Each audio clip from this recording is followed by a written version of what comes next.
근데 이 에베소서에 보면 특별히 우리 장로교인들이 사랑하는데 여기에 예정론이 나옵니다. 1장 4절 5절에 나오는데 4절에 그 창세 전에, 세상 창조하시기 전에 그리스도 안에서 우리를 택하사 우리로 사랑 안에서 그 앞에 거룩하고 흠이 없게 하시려고 5절에 그 기쁘신 뜻대로 우리를 예정하사, 그래서 예정론이 여기서 나오는 거예요. 예수 그리스도로 말미암아 자기의 아들들이 되게 하셨으니 이런 말씀이 있습니다. 그래서 하나님이 세상을 창조하시기 전에 이미 우리를 택하셨다는 거예요. 예정하셨다는 거예요. 믿으시기 바랍니다. 자, 그런데 오늘 본문에서 보면은 8절 함께 읽어보겠습니다. 너희가 전에는 어둠이더니 이제는 주 안에서 빛이라 빛의 자녀들처럼 행하라. 아멘.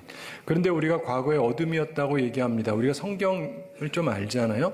하나님이 처음에는 제대로 창조하셨지만 인간이 범죄했습니다. 그래서 우리는 죄 가운데 태어나고 있습니다. 그래서 우리는 전에 어둠이었다. 이렇게 성경이 우리에 대해서 설명을 합니다. 그러나 이제는 빛이라고 얘기합니다. 그냥 빛이 아니고요. 어디 안에서만 빛이 됩니다. 뭐라고 나오냐면 주 안에서 빛이라. 주님 안에 있을 때만 우리가 빛이 되는 겁니다. 이제 우리는 빛의 자녀처럼 행해야 됩니다. 자, 빛의 열매는 뭘까요? 9절 나오는데 9절 함께 읽어보겠습니다. 빛의 열매는 모든 착함과 의로움과 진실함에 있느니라. 아멘. 우리에게는 이 세 가지 착한데 모든 착함 그리고 의로움 바르게 살아야 되고 진실함이 있어야 됩니다. 근데 이게 되느냐? 안 돼요. 되려면 딱 한 가지 방법밖에 없어요. 주님 안에 있어야 돼요. 주님 안에 있을 때 착한 마음도 생기죠. 주님 안에 있을 때 의롭게 사는 것이고 주님 안에 있어야 진실한 거예요. 그러니까 항상 주님 안에 있으셔서 이 빛의 열매, 모든 착함, 의로움, 진실함 이 열매를 맺으며 사는 우리 모두가 되기를 바랍니다. 그러면서 아주 중요한 말씀, 10절 말씀 함께 읽어보겠습니다. 주를 기쁘시게 할 것이 무엇인가 시험하여 보라. 아멘. 우리 2025년 올해 표가 주를 기쁘시게 하라 이 말씀입니다. 오늘 본문 에베소서 5장 10절 말씀을 근거로 한 건데 주께 기쁘시게 할 것이 무엇인가 시험하여 보라 이렇게 말씀하는데 이 말씀을 근거로 우리가 주님을 기쁘시게 하기 위해서 우리 마음에 새기고 살아야 될 세 가지를 생각하게 되기를 원합니다.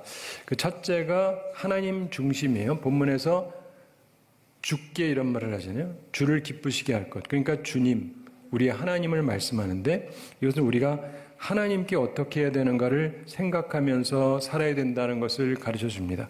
그래서 하나님 중심으로 살아야 됩니다. 올해 한 해를 살아가면서 무엇보다도 먼저 하나님을 생각해야 됩니다. 말 그대로 주님께서 우리의 주인이 되시는 삶을 살아가야 됩니다.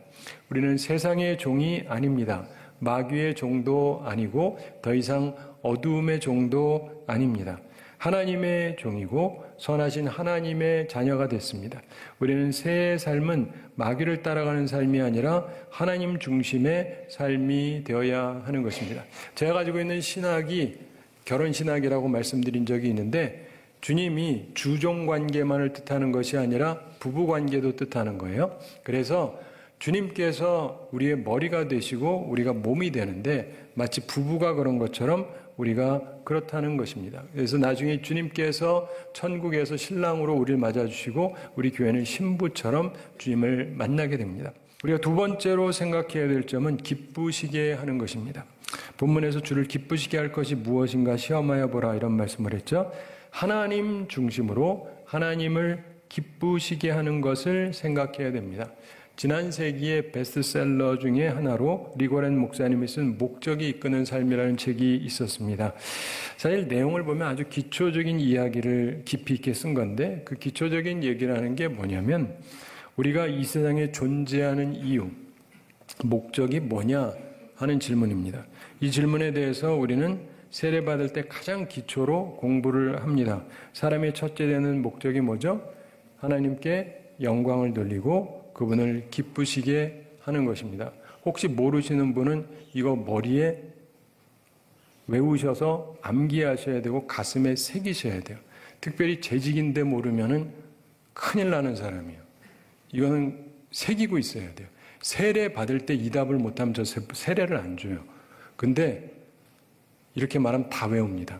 근데 이제 집사가 되고 권사가 되고 장로가 돼서도 자기가 왜 사는지를 모르면 문제가 상당히 심각한 거예요. 우리는 하나님께 영광 돌리고 그분을 기쁘시게 하기 위해서 살아가는 것입니다. 우리 항상 기억하시기 바랍니다. 이걸 모르면 기독교인으로서 난 놓고 기억자도 모르는 거죠. 낯이 이렇게 생겼잖아요. 기억자 모른다. 제가 학창시절에 만든 새로운 형태 표현이 있었습니다. 빨래 집게를 놓고 A자도 모른다. 영어를 모르시는 분은 뭔 말인지 모르실 수도 있긴 하지만 이게 빨래 집게가 이렇게 생겼는데 이게 A자거든요. 우리 하나님께서 우리를 창조하셨지 않습니까? 우리 주인 되신 하나님을 우리가 기쁘게 해야 됩니다. 그리고 신랑 되시는 주님을 기쁘시게 하는 신부가 되어야 되는 것이죠. 이게 우리의 본연의 자세입니다. 오늘 예배를 왜 드리느냐 생각할 필요가 있습니다. 하나님을 기쁘시게 하기 위해서 예배를 드리는 것입니다. 천국 가서도 계속 찬양한다 그러죠. 왜 그렇습니까? 하나님을 기쁘시게 하기 위해서 그렇게 하는 것입니다. 오늘 모여서 예배 드린 것도 하나님을 기쁘시게 하려고 하는 것이고 앞으로도 계속 그럴 것입니다. 그걸 항상 기억하시기 바랍니다. 그냥 예배만 드리는 게 아니라 하나님이 기뻐하시는 예배를 드리는 우리 교회가 되기를 바랍니다. 자, 기쁘시게 하는 것, 이 말은 헬라어로 유아레스토스라고 하는 말입니다. 이 말은 완전히 일치하는, 즐거워하는, 만족하는 혹은 연락될 만한 이런 뜻입니다. 즉 하나님의 뜻하고 완벽하게 일치하는 것, 하나님을 기쁘시게 하는 것입니다. 그리고 하나님께서 만족하실 만한, 하나님께서 연락하실 만한 것, 이게 하나님을 기쁘시게 하는 것입니다. 그것이 새해 우리가 추구해야 될 부분입니다. 하나님의 뜻에 완벽하게 일치하는, 하나님을 기쁘시게 하는 일을 해야 하는 것입니다. 잭 스티븐이라고 하는 사업가가 있었습니다. 하루는 그 지역의 소년 클럽의 책임자로 있는 친구의 부탁을 받고 어떤 소년과 그의 엄마를 병원에 차로 태워주게 되었습니다. 그 아이는 혈액병인 루키미아를 앓고 있는데 백혈병, 생명이 얼마 남지 않은 아이였습니다. 잭 스티븐의 차에 그 소년과 엄마가 탔는데 아이가 힘이 없어서 차에 타자마자 애가 눕습니다. 마침 이 사람하고 눈이 마주쳤어요. 그때 어린아이가 말했습니다. 아저씨가 하나님이세요? 조금 멈칫하던 잭이 소년에게 말했습니다. 아니야. 근데 그건 왜 묻니? 그랬더니 아이가 말하더랍니다. 엄마가 조금 있으면 하나님이 와서 저를 데려갈 거라고 말씀했어요. 죽을 날이 얼마 안 남았거든요. 실제로 6일 후에 그 아이가 죽었습니다. 하나님께 갔습니다. 2일 후에 잭 스티븐은 삶이 달라졌다 그럽니다. 그 어린 소년이 자기를 바라보면서 하던 말, 그리고 그 표정을 잊을 수 없었기 때문입니다. 아저씨가 하나님이세요? 그는 자기가 살던 삶보다 더 귀중하게 전과는 다르게 살아야 된다는 것을 깨달은 것입니다. 이후에 그는 소년들을 위한 모임을 이끄는 중요한 지도자가 되었습니다. 저는 어려서 교회 왔다가 애들 데리러 갔다가 오고 뭐 그랬는데 그 다음에 이제 운전을 배운 다음부터는 뭐 교회 차도 운전하고 그래서 사람들을 최대한 많이 태우고 다녔어요. 여러분 운전 왜 배우셨어요? 그리고 차는 왜 타고 다니십니까? 주일날 차 타고 오시는 분 혼자 오지 마시고 누군가 꼭 태워서 오시기 바랍니다. 아멘이 거의 안 나오지만 그렇게 하시게 되기를 바랍니다. 네. 우리는 주님을 기쁘시게 하는 사람들이 되어야 합니다. 자, 우리가 세 번째로 생각해야 될 점은 분별하는 것입니다. 분별하는 것.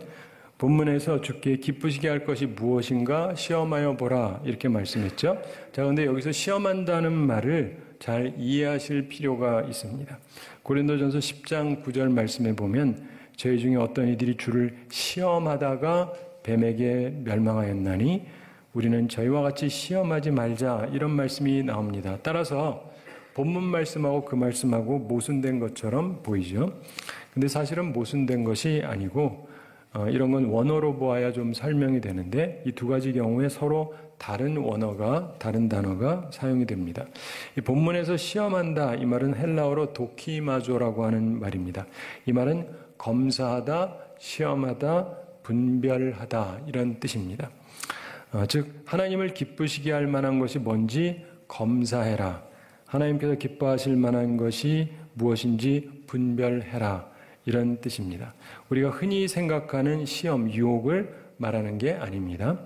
우리는 하나님을 기쁘시게 할 것이 무엇인지 분별해야 됩니다. 특별히 이 단어는 로마서 12장 2절에 쓰여진 말씀과 동일한 단어입니다. 이 시대에 꼭 필요한 말씀이죠. 로마서 12장 2절에서 너희는 이 세대를 본받지 말고 오직 마음을 새롭게 함으로 변화를 받아 하나님의 선하시고 기뻐하시고 온전하신 뜻이 무엇인지 분별하도록 하라. 바로 이 말씀, 여기에 쓰여진 분별하라, 이게 여기에 오늘 여기 쓰여진 시험하여 보라랑 똑같은 도키마조라고 하는 단어입니다. 우리는 하나님의 뜻을 분별해야 됩니다. 이것은 매우 중요한 것입니다. 참고로 분별에 대해서 잠깐 생각해 보겠는데 흔히 유명한 음악들은 어떻게 작곡되었는지 생각해 보면 도움이 됩니다. 새로운 음악을 만들어내려면 소위 영감이 있어야 된다, 인스피레이션이 있어야 된다 이런 얘기를 하는데 근데 그 영감이 쉽게 떠오르는 게 아닙니다. 모차르트 같은 경우는 머릿속에 영감이 있어서 그대로 써나갔다고 그럽니다. 이 사람이 고치거나 다시 쓰는 게 거의 없었다 그래요. 그냥 보고 쓰는 것처럼 이렇게 썼어요. 그런데 그의 경우는 아주 예외적인 경우입니다. 저희 큰누님도 서울대 작곡과 나오고 맨하탄에서 석박사 받고 작곡가인데 그런 사람은 거의 없다고 그럽니다. 모든 음악을 사랑하는 사람의 사랑을 받던 사람 중에 하나인 베토벤이라고 하는 분이 있죠. 이분은 또 정반대에 해당하는 사람인데 한 곡을 쓰기 위해서 여러 번 다시 쓰고 다시 쓰는 작업을 했습니다. 그래서 영감이 완성되었던 것입니다. 그분이 썼던 그 악보를 보잖아요. 이렇게 쓰고 지우고 쓰고 지우고 쓰고 지우고 너무 많이 해가지고 내가 봐도 이거보단 잘할 것 같은 느낌이 드는, 그러니까 얼마나 고민을 많이 했는지가 보이는 거예요. 이 분별한다라고 하는 것은 모차르트의 경우보다는 베토벤의 경우에 해당한다 이렇게 보시면 됩니다. 이 분별이라는 말의 헬라어 뜻은 광석에 있는 이물질 이걸 제거하고 순수한 금이나 은을 얻기 위해서 우선 깨고 불에 넣고 하는 이런 모든 과정을 포함하는 말입니다. 참으로 노력하는 자가 정말 순전한 하나님의 뜻을 발견하게 되는 것입니다. 그런데 베토벤의 경우 어떻게 영감을 완성했느냐? 그는 일에 전념하면서 계속 꾸준히 노력하다가 아름다운 음악을 완성하게 된 것입니다. 우리의 경우 하나님을 위한 일에 전념하면서 계속 꾸준히 노력해야 돼요. 그럴 때 온전한 하나님의 뜻을 발견하게 되는 것입니다. 우리는 올해의 표, 주를 기쁘시게 하라 이 말씀을 기억하면서 방금 나눈 세 가지를 기억하면서 살아야 됩니다. 항상 하나님 중심의 삶을 살아야 됩니다. 또한 하나님을 기쁘시게 해야 합니다. 그리고 그렇게 하기 위해서 분별하는 사람들이 되어야 하는 것입니다. 우리 새해 송구 영신 예배 드리면서 신학자 니보의 기도를 나눠 드렸습니다. 우리가 기억해야 될 그리고 드려야 될 기도인 것입니다. God grant me the serenity to accept the things I cannot change. 하나님, 제가 바꿀 수 없는 일은 그대로 받아들일 수 있는 평정심을 제게 주옵소서. Courage to change the things I can. 바꿀 수 있는 일은 바꿀 수 있는 용기를 제게 주옵소서. And wisdom to know the difference. 그리고 이 둘의 차이를 분별할 수 있는 지혜를 주옵소서. 우리는 지금 내가 참고 있어야 되는지, 용기로 밀어나가야 되는지, 여기에 대한 분별이 필요한 것입니다. 우리는 올해 한 해를 하나님을 기쁘시게 하기 위해서 분별력을 가지고 살아야 될 것입니다. 그 실제적인 실천을 위해서 우리가 기억해야 될 것이 여러 가지가 있겠지만 제일 중요한 것은 주님 안에 거하는 것인데 그러려면요, 주님을 사랑하셔야 돼요. 사람은요, 사랑하는 사람을 닮아갑니다. 좋아하는 걸 닮아가게 돼 있어요. 본문 앞에서 그걸 설명하죠. 에베소 5장 2절에서 그리스도께서 너희를 사랑하신 것 같이 너희도 사랑 가운데서 행하라. 그는 우리를 위하여 자신을 버리사 향기로운 제물과 생축으로 하나님께 드리셨느니라. 자, 주님께서 주시는 말씀, 너희도 사랑 가운데 거하라. 너희도 사랑 가운데 거하라. 그런데 그리스도께서 너희를 사랑하신 것 같이 이렇게 얘기합니다. 주님께서 사랑하신 그 사랑을 기억해야 우리도 그 사랑을 비슷하게라도 할 수 있는 것입니다. 예루살렘 성지 순례를 가면 사람들이 가장 의미 있게 생각하는 장소 중에 하나가 십자가를 지고 골고다로 가신 길, 거길 사람들이 제일 중시한다 그래요. 예수님께서 십자가를 지고 가시다가 쓰러지셨다, 여기 쓰러졌다, 저기 쓰러졌다 뭐 그러는데 아무튼 나름대로 추정하면서 이런저런 곳이 이렇게 있는데 그럼 사람들이 다들 이렇게 감동적으로 이렇게 보고 기도하고 뭐 그럽니다. 근데 예수님께서 6번째 쓰러졌다라고 알려진 곳, 그곳에서 기념품을 파는 작은 상점을 30여 년 동안 운영하고 있던 한나라고 하는 여인이 있었답니다. 근데 좋은 믿음을 가진 크리스찬이었어요. 근데 팔레스타인 출신입니다. 이분이 모든 사람을 친절하게 대하는 분이었습니다. 근데 한 번은 미국에서 학생들이 여 선생님하고 함께 그 상점에 들어왔습니다. 그들의 손에는 성경이 들려 있었습니다. 성지순례 한다고 성경도 갖고 이렇게 들어왔어요. 근데 동냥하는 사람이 있어요. 팔레스타인 소년, 소녀가 구걸하면서 이들을 따라 들어옵니다. 그때 미국 학생 두어 명이 이렇게 투덜거렸습니다. 아, 이 지저분한 것들 좀 쫓아낼 수 없나? 아이고, 이것들은 요르단에서나 살지. 왜 여기 와서 이러냐? 그 말을 이제 한나가 알아들으니까, 이제 영어로 하고 있었는데 알아들으니까 이 여 선생님이 좀 미안해서 사과했습니다. 그때 이 한나라고 하는 여성이 한 답이 굉장히 충격적이에요. 괜찮습니다.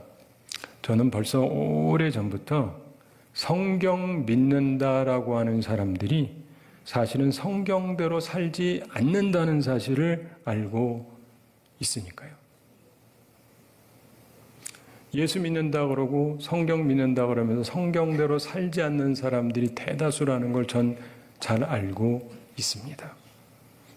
의미심장한 말이고 가슴 아픈 이야기 아닙니까?